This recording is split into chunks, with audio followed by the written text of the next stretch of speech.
Yeah, how's it going, guys? It's Richard Unicorn Caller here, and I hope you guys are having a wonderful Easter weekend. We are going to be talking about Spellements, and I saw this awesome comment from one of my subscribers, so I'm just going to read it here for you guys, and then we're going to talk about it. And this was a really good comment. I always love reading everybody's comments. So, here we go. The total amount of Spellements needed to max out any spell with 4 tiers is 685, which is a lot. It's divided into 75 as the first tier, 115 as the second tier, 190 as the third tier, and then 305 as the fourth and final tier for any Spellements, I guess, that have the 4 tiers. Personally, I think this is outrageous. However, there is not much of a difference between tier 2 and tier 4 to justify wanting to max unless you really want to. The cantrip method works well as it lets you target the spell rank you want. Celestia rank 7s, Zephyria rank 8s, plus that includes the rebirth method, which we made a video kind of talking about a decent way to get the rebirth Spellements, etc, etc. The limiting factor, though, to that is that energy, of course, because each magic touch costs 5 energy. And then number 2, finding a group to do it, because if you guys don't know, the magic touch cantrips do require 3 magic touches from 3 different people. So it's kind of hard to kind of like find people, let alone people that actually know what cantrips are. And then number 2, if they're willing to get that specific cantrip chest with you. Because sometimes they might not want that specific rank. They might just be going for like rank 10s or 9s. But it also depends on the energy as well. If they want to like waste the 5 energy on it, or, you know, overall time. So finding an optimal cantrip spawn is also a big concern. Assuming you don't need to pet train or garden, it's pretty much doable with energy gear, right? Now, personally, I had higher hopes for the scales of knowledge, which if you guys don't know, we talked about that, and that is basically where your level is scaled down so you can then get those Spellements. Boss farming, however, the amount of Spellements given when defeating a final world boss dungeon is not worth the time investment, and this goes back to KI's recurring issue of not valuing players' time, which we made a video talking about. You know, they don't, I'm not going to say they don't, but it's like, I don't know, the time waste, the time shred is just not there. And even I, like, as a 24-year-old, I don't have a job, I don't even have my driver's license, and even then, I still think it's just kind of a waste of time to be, like, maxing out my Spellements, or just generally just don't even have the time or the motivation, let alone the energy or resources to do that, right? Going back to the recurring issue of value players, not time, you know, blah blah blah. Hopefully someone with a bigger platform voices this so they can increase the drops, but net positive for late game content, as some of the spells are really interesting, in my opinion unrelated, but the lack of school identity with trainable spells is my biggest concern, which I did see someone, I think in the WizTuber Discord, I think posted a video. Apparently someone made a video about like school identity is being gone, right? And we talked about that in the test round notes, or the update notes, that pretty much anybody can train most of the Arc 2 spells, or at least all of them from my knowledge. Basically anybody can learn Rebirth, anybody can learn like Scarecrow now, you know, like you don't have to be a Death Wizard or a Life Wizard, like you could be any wizard and you could basically train these, you know, what used to be exclusive spells, and, you know, get them for yourself. But going back to the topic, which, because the school identity part is for a different conversation, I think I'll let other people do that. But going back to the topic of like Spellements and stuff like that, I think the biggest gripe for me, and I have this listed, but the biggest concern for me about Spellements is that, number one, the way they are obtained and the amount of time that is being spent getting these Spellements. And I talked to Dan in my Discord. He's a wizhead by heart. He said it took him like about 5 to 6 or 4 hours just doing the cantrip chest method just trying to max out some of these Spellements. And he said he went through a lot of energy elixirs, and it's just a lot. It is a lot. And when you put it in retrospect, you gotta have to like justify why you want to upgrade it to max so bad. Because honestly, in my opinion, if you get it all the way to the bottom or top, I think that's an already good enough upgrade, right? And mainly the reason why I kept farming for the rebirth Spellements, despite me being miserable, is because I wanted that bottom path as a utility, right? This rest of the path, like all the way up to tier 4, I could care less about, just because I already know. And as the commenter said, 685 Spellements is just absolutely ridiculous, right? In my opinion, I think that is ridiculous, especially if spells are going to be subject to change, or if there's going to be another Spellment path, or whatever's going to happen with that. It can be exhausting, you know, and I've said it countless of times again and again that, you know, Spellements just aren't fun, you know. I wouldn't really necessarily say that it killed Wizard101, because Wizard101 is still thriving. It's always going to be thriving for years and years, but it's also very confusing. It's a very confusing concept for a lot of people. And I mentioned this, I think, years ago, but it would be really cool to just see them. I don't know, just like a Spellment transmutation system, or a type of recipe where you can kind of dump all of the unwanted Spellements that, like, you don't want into the Spellements you need. And I'm sure the devs have heard me say this over and over again, and, you know, for some reason they obviously can't do it because there are those technology barriers, or, you know, we're not at that stage of the game yet. But I think it would definitely be a great idea to look into, just because there are a lot of Spellements that I just do not need. There is a lot that I don't need. I actually went through the hassle of resetting all the Spellements of some of the spells I don't even use anymore, like fire spells, ice spells, and storm spell, whatever it is. And I just resetted all of them, which, by the way, I highly recommend you guys reset your Spellements if you have an active membership now, because that actually segues all the way into our other big issue, kind of talking about Spellements and the accessibility of it and how to obtain these.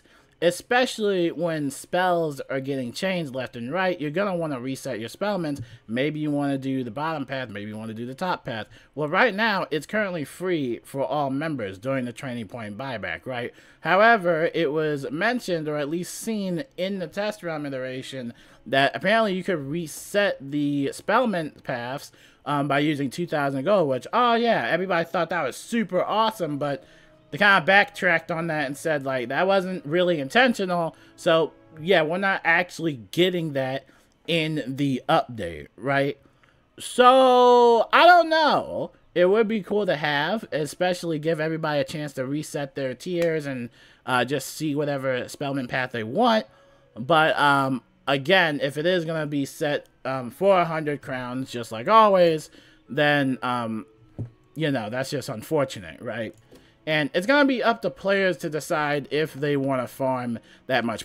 And like I said, personally for me, I always do the bottom path just for the utility of it, or just because you can use it in advanced content. If you're just a regular player and you don't care about raids or challenge mode, or just like advanced content in general, and you don't want to be like limited, and you don't really like care about the utilities and stuff like that, then your probably best bet is just go to the top path, right? You probably just want to go to the top path. And I think I said the same thing about Rebirth. I wanted that bottom path because the utility of it sounds super awesome. I would love to test it out in a Dragonspire raid once I find a team that wants to do that. But if you're someone that's just wants to relax and chill, then definitely do the top path. However, as the comment said, up around about tier 2 to tier 4, what's the justification for grinding even more and spending even more resources,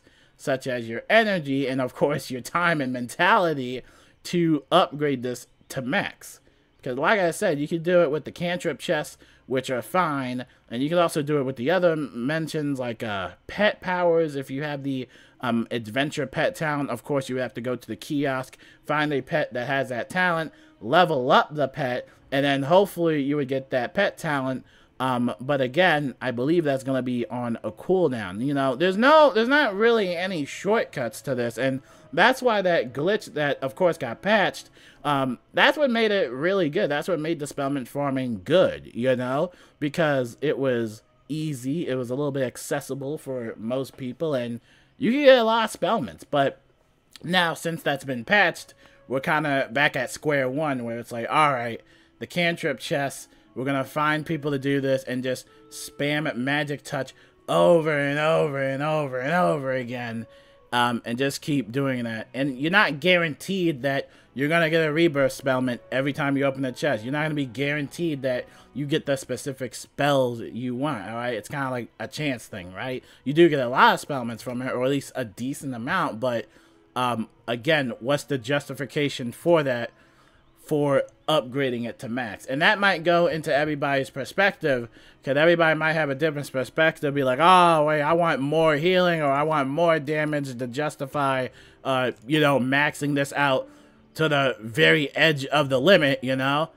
And that's gonna be up to like everyone else to kind of decide, right? That's gonna be up to like everyone else. In my opinion, I just think that the bottom path is always going to be interesting. Like, Spree Swarm is interesting. I've been having a very fun time with that. The only thing I have about the heals is that they literally can't be enchanted. I tried putting Radical on it. It's grayed out, so you can't enchant them. It would be cool if you could, but unfortunately you can't. The healing is a little different, though. It's a divide spell. So for most healers, they probably won't even like that to begin with, right? But like I said, if you're a normal player and you just don't care much, you can definitely try doing the top path. But if you're someone that's a little bit more advanced, then you can definitely try doing the bottom path. And if you're someone that's like me, you're like in between, like you don't really care much, you can just do whatever you want. I usually just do the bottom paths all the time because it just has a unique utility. But again, it's going to be up to players to decide if they really want to farm that many Spellements, right? In retrospect, the update is awesome, right? The new Spellements are great. The new utilities are great. I absolutely love it. However, you know, once you actually log in and do the farming yourself, you'll see how monotonous it is, you know? And I saw comments saying like, oh, Richard, just put like, you know, a TV show or a movie on the side. And I feel like that kind of like, I don't know, I feel like that's not really the way like to go. I feel like that's not like the proper attitude to farm it, you know? Like, I don't want to like put a movie on my other monitor and then just mindlessly farm this, because I'll probably be watching the movie a little bit more than playing Wiz, if I'm just being completely honest. And I listen to music and sometimes, right, when I'm in team ups helping people out, like I listen to music and all that stuff, but like I feel like I need like my full attention for this game in order to like get a good vibe with it, you know? And I know everyone doesn't like it when I compare Wizard101 to like any non-MMO RPG type of video game, but like I say this a lot, but I have a PlayStation 5 and I feel like my time is more valued in some of those other games rather than Wiz, because again, we come to that same conversation about appreciating the players' times, especially those that have work, people that have school, or people that just are busy in general. You also have to take that into consideration, and maybe Wizard101 might not be the game for you, you know? At the end of the day, and I say this a lot, you have to find your own enjoyment for this game, specifically this game. And I can say that for a bunch of games, but, you know, when I play other games with my friends, and probably just because my friends actually play other games, it's just fun. It's really fun. I play Helldivers 2, and I'm doing the same thing over and over again. But the thing is, though, I'm actually getting rewarded for my playtime. I'm actually going for something. With the Wizard101, every time I log in, it feels like I'm like this intern that's like this unpaid intern, and my time doesn't even feel valued, you know? Like, I don't know, I log in, feed my plants, oh, what's next? Oh, we gotta farm Spellements, we gotta farm this piece of gear, gotta do this raid, you know. And the thing is, all this stuff is optional. Again, you have to find your own playstyle with this game. I don't know. We'll see what happens. I'm sure everybody is tired of me ranting about this game. I'm sure everybody's tired of me coming back to this game. Perhaps the reason I keep coming back to this game is because I still have a little ounce of passion for it. You know, I feel like that's why everybody always comes back to this game, because we're all passionate about this game, and like, we want the best that it could possibly be. And we all want that magic, right? We all want that little nice sparkly magic, right? But, you know, at the end of the day, I don't think we're ever gonna like get the very best of Wizard101 or the best that it could possibly be. I feel like it's always gonna be like kind of the same thing, like one step forward and then 2 steps back. Like, I feel like that's gonna be like the motivation every single update, you know? Because again, you read the notes and it's like, oh, these are awesome. Then you log in and then these change and there's split second changes, and then it's like, you know, now it's not a fun update. But still though, I still like the spring update. Definitely love the new Spellements and stuff like that. Again, the farming is up to your own preference. If you like farming like that and you want to just, you know, do that, then by all means, go for it. I support you 100%. As long as you're having fun with the game, that's all that matters. But until then, I will see you guys later. Happy Easter weekend to everybody out there. Spend some time with friends, family, or even us in the Discord channel. We got the Discord link down below. And I don't know. Until then, I will see you guys later. And yeah, peace out.